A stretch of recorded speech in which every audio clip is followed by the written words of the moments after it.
Hey guys, my name's Jason, and a lot of you guys have been asking about some of the upgrades I've done on my 4Runner in the last year, and so I want to do an updated video to last year's video because I have put on a ton of different parts since last year. So I want to show you guys some of the parts that I've upgraded to, some of the parts I've changed, and we'll also talk about some of the parts that I will probably be doing. Now, I was going to wait till I got every single little piece on, but if I waited till I was done, then I would never shoot this video. So realistically, there's only two things that are going to change from this setup. So let's go ahead and show you guys my most recent update of my vehicle. So starting up here up front, this is the C4 low profile bumper. I like this one. You know, there are some other brands that make low profile ones. I've never used those personally, but I do like this one. I have a Smitty-built winch behind this. I think that's perfectly fine. You know, some people recommend that you go with worn winch. I think the Smitty-built does fine. I believe that's a 9,500 pounds or it's 10,000. I'll correct myself and put it up here, but it's a synthetic line. I prefer synthetic over steel, just prefer that because of weight. So I am running shackles full time. You know, you can keep these in the back if you'd like, but I have a little mod here that keeps it from falling off. So you know, if you're afraid of it falling off, you can just kind of attach that and you should be good to go. I am running diode dynamics lights everywhere, and I'll talk a little bit more about that when I get up here, but there will be some more diode lights going on very soon. So you notice by the silver, this is not the Pro model, but I have added the Heritage grille. I just think that aesthetically is a better look. You know, I'm not trying to fool anybody about this being a Pro. It is not a Pro. It just has the Heritage grille. So if you look down here, I have swapped out the fog lights for diode dynamics lights. Now this is like a kit that they make. It's a little like kit that pops in there and it turns just like a fog light would when you turn that on. These will come on. These are the SAE ones, so that I can run these, drive these while I'm driving around town. I'm not blinding anybody. It is very, very bright, and you know, it is just at kind of the legal limit, but I really like these, especially because I live in Colorado and it snows a lot, so the amber really is nice there. So on the headlights, I have the stock housing, but I have changed out all of the bulbs on there.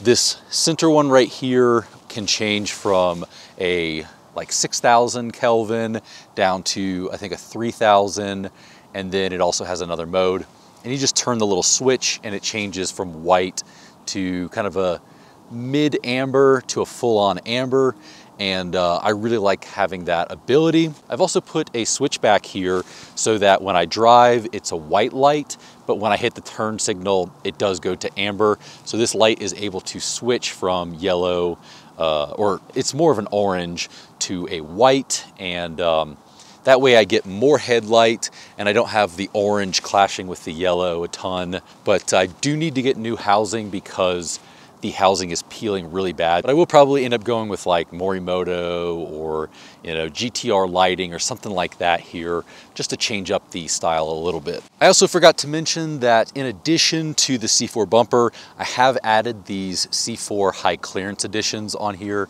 Now, you could just cut the bumper. You know, it is plastic here and you can just cut that. I think last year I was talking about it, but I didn't have this cut. Now, the reason I cut that was to clear bigger tires, but I will talk a little bit more about that in a second. So you can either go with the high clearance editions, which are steel, or you can just cut the bumper a little bit lower. I chose to go with the high clearance editions because while it's not a full bumper, it does take a little bit more weight to it if you slam down on it. So I just prefer to go that route. I think it was like an extra $300 for me. I think it was definitely worth it. So you'll also see up here, I switched to the diode dynamics lights here. This is the combo beam. Last year I was running Baja Designs. They're about the same, comparable. These are a little bit cheaper and I think they were a better deal. So I ended up going with these. These are on, I think, Cali raised brackets here, but this is a really easy install, and you know, a lot of people are intimidated by it. This is super easy, not as easy as the fog brackets, but these are really easy. Soon I'll probably be going with the crosslink up here, but I haven't gotten that yet, and I need to get some special brackets from Sherpa to make that work. So moving to the tires and wheels, I am running a completely different setup than I was last year. These are the SSW or Summit off-road wheels. These are 17x9 with a -25 offset, and those are wrapped in a Ridge Grappler, a Nitto Ridge Grappler 305 7017. Now last year I was running 285 7017, which is typically more what you'll see with lifted 4Runners. You know, that's probably the best size for most people. I ended up going with this, which is basically almost a 34. I believe it's a 33.8, and it is a much bigger tire. Now I've had to do a ton of work to make these fit, and I don't know that I would actually recommend going with this size. I've had to cut a ton of stuff back here. I've had to, you know, cut all this up here, and it's really just been kind of a big pain. I have a video I can drop up here if you want to see how I run these 34s, but there's a ton of cutting that you're gonna have to do, and I don't know, I just don't think it's worth it unless you're going for that aesthetic look.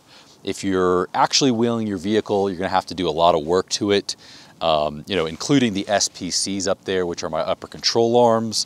But yeah, there's just a lot of work that goes into these. Speaking of, I do have the SPC upper control arms. I did get those so that I could fit a bigger tire with a wider wheel, so I can push the wheel forward and backwards, and I really like that. As far as suspension, I have just a Pro Lift with a spacer, and that is because my icons blew out. But in a few days, or possibly a few weeks, I will be switching completely to locked off-road. I will be replacing the front and the rear of the suspension. So I'll have a brand new suspension that is pretty comparable to like a King suspension, but for way, way less. And I really like it. So pretty much that's what's going on up here. I haven't really upgraded the brakes or anything like that. I did get the RSG sliders. Now, I got the flat ones, but I would much prefer getting the angled sliders. But for me, I just, I got what was cheaper at the time. I like RSG, their stuff's fine. I can't say I recommend or don't recommend one or the other. I've only ever tried these, but I would like to get angled ones just because I feel like it gives you a little more clearance, or at least the look of a little bit more clearance, and I really like that aesthetic a little bit better. So in the back here, I'm running Bilsteins. Now, I don't really recommend or not recommend them. They're fine, they've done the job just fine. So if you want like a budget one, you can go with those. But you know, like I said, I will be switching to locked off-road. The only real mods I've done back here is a bump stop so that it prevents up travel, and since these are so big, you don't want this at full flex slamming into this and just ripping this panel off. So the bump stops will stop that. Now I also have back here this, which I literally cannot remember the name. I'll try to find it if I can, but this just replaces the mud flap. You can just cut the mud flaps if you want, but this one just fully replaces it. It's probably just some 3D printed part. So moving to the top of the vehicle here, we have got the Sherpa Creststone rack. This is technically the first roof rack I've ever run on this vehicle. Last year I had the GFC, which was a full-on rooftop tent that actually had kind of a rack on the side of it, but it left a big gap up here and I couldn't run lights or anything up there. So I ended up switching, and now I have a full roof rack. I also will very soon. It's literally sitting in my house right now, in my room. It has a panel that comes off here, and this panel that goes on the window is how I'll be able to store my diesel heater or propane heater. I haven't decided yet, but during the summer I'll probably run a Rotopax here with water, and that way I can keep water out of the vehicle. This one has, I believe, like a 30-something pound limit when that comes down, and it will attach directly to the rack. The tent up here is an iCamper X Cover 2.0. Now last year I had the GFC, and the reason I really like that is because it had crossbars on it, and then I ended up going with the iCamper SkyCamp 2.0. Now I really loved the Sky Camp. That was a really great tent. But for me, once it started getting closer and closer to ski season, I kept worrying because I wasn't gonna have any way of mounting my skis on top. This one does have a crossbar on top, so I'm really lucky that this tent has this, and it is why I have switched from the Sky Camp, which I did really love, over to this one so I can actually get this. Now this tent is a hard shell on top and on the bottom, but it has this little skirt here to keep things from, water from getting in there, liquid, anything from getting inside of there. So that will be controlled back here. You'll pull a little strap. I think that for the money, this is a really great tent. Some people think it's a soft shell, but I would put it somewhere in between a soft shell and a hard shell.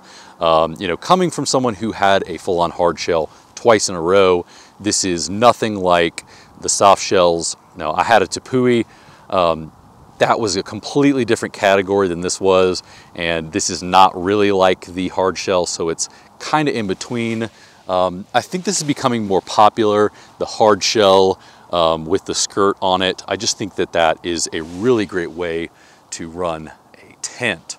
Now I'm not going to open it here, but I'll show you video of me opening it. There's a few steps, and the ladder doesn't exactly, fit inside the tent.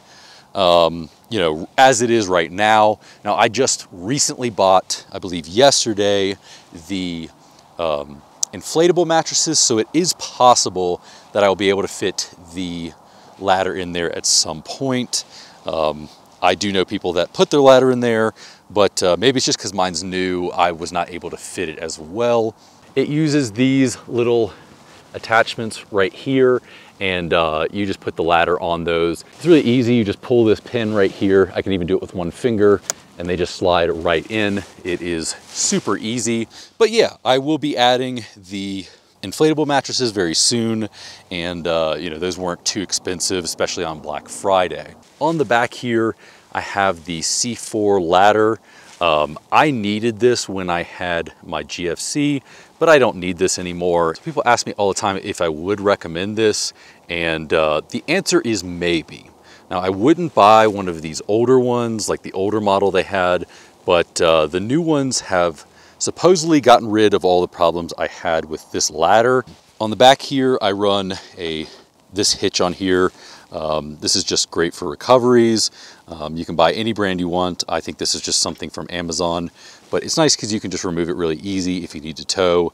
And I found myself towing a lot this year, so I don't know why people get rid of this cross member. I would never do that. I love having this cross member. I love being able to tow with this vehicle. So moving over to the side here, we have a inside panel. Now, like I said, I will have one that goes on the outside over here, but I'm gonna leave on this side just one on the inside. Now on this, I use this for storage. I have some lights up here. I have my fire extinguisher, and I have a little hatchet. And one thing I did do is get a paper towel.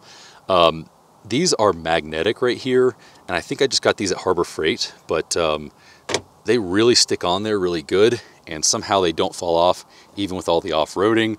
I would definitely recommend that. So over here I have the Set Power RV45D. This is my favorite fridge that I've ever used, and it is basically a dual zone. You can slide this out, and so inside here, I just got back from a trip, so there's water in here and one of these, but you can put a divider in here, and it'll be a freezer and a fridge, or a freezer and a fridge. I can't remember, because I always run it 100% as a fridge. But this thing's really great. I believe it's probably one of the cheaper end ones, but it's actually pretty good. You can go for the cheapest if you want, or you can go for the best. I think this is somewhere in the middle because it does everything that the expensive ones do, but it's a lot cheaper. So it's on this fridge slide, which is DFG off-road. I used to have a really noisy one. I don't recommend that. I would definitely recommend getting something like this, or finding something that is cheaper, because this was not cheap at all, but it makes almost no noise, and I really like it. So over here we have the peak-to-peak off-road drawers. Now, these drawers are really great, but unfortunately, the company that makes these does not exist anymore. They made really great drawers, but I guess it just wasn't as profitable, so they stopped making them.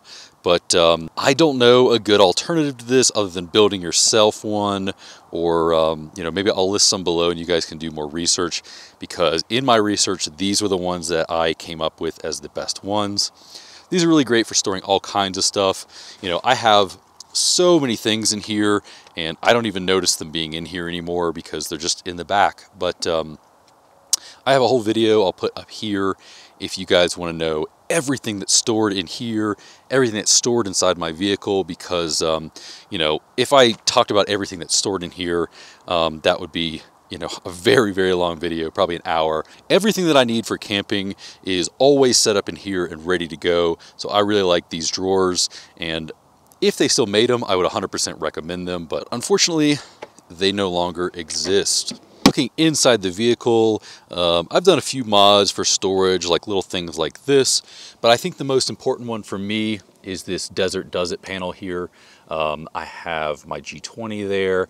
I've got, you know, knives, my Leatherman. Pretty much at any point I can go ahead and grab those. So up front here, I have my quad lock. So I use this all the time. Basically on the back of here is a little lock, and I just lock that into place.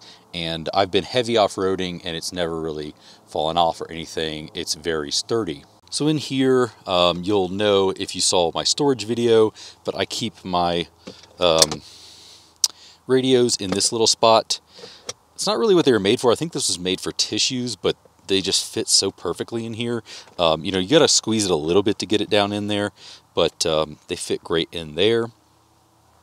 Up here, I have a little upgraded drawer tray thing, and I bought this online somewhere, but it fits really nice and it just kind of organizes things up top.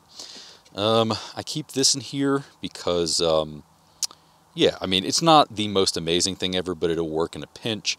I got this in an estate sale, but I'm sure you can find it online.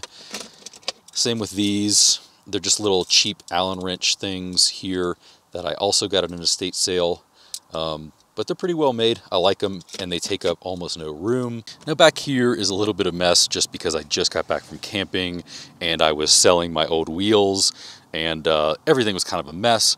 But back here I have the Duluth, the back of the seat organizer. Now I'm utilizing this really poorly because these are always folded up, and this goes all the way down to the floor. And so this would be a lot better utilized if the seats were up, but I don't really mind that. Typically I will keep 2 hydro flasks in here so I have extra water, but I think I just left this at home. In here are some patches. Over there is some books and stuff. And then on here is where I keep my Dark Angel Medical. This is a trauma kit, and I would highly recommend that you get this trauma kit because it's got pretty much most of the stuff you need, and it's not very invasive, so I really like that. And if you're in a pinch, let's say you flip your vehicle and someone comes up to help you, it's easier to say, reach above my headrest to grab that than it is to say, hey, it's in my drawers, and you know, everybody knows where it is. You can see it real easily. Thanks for checking out this video. I'll see you guys in the next one.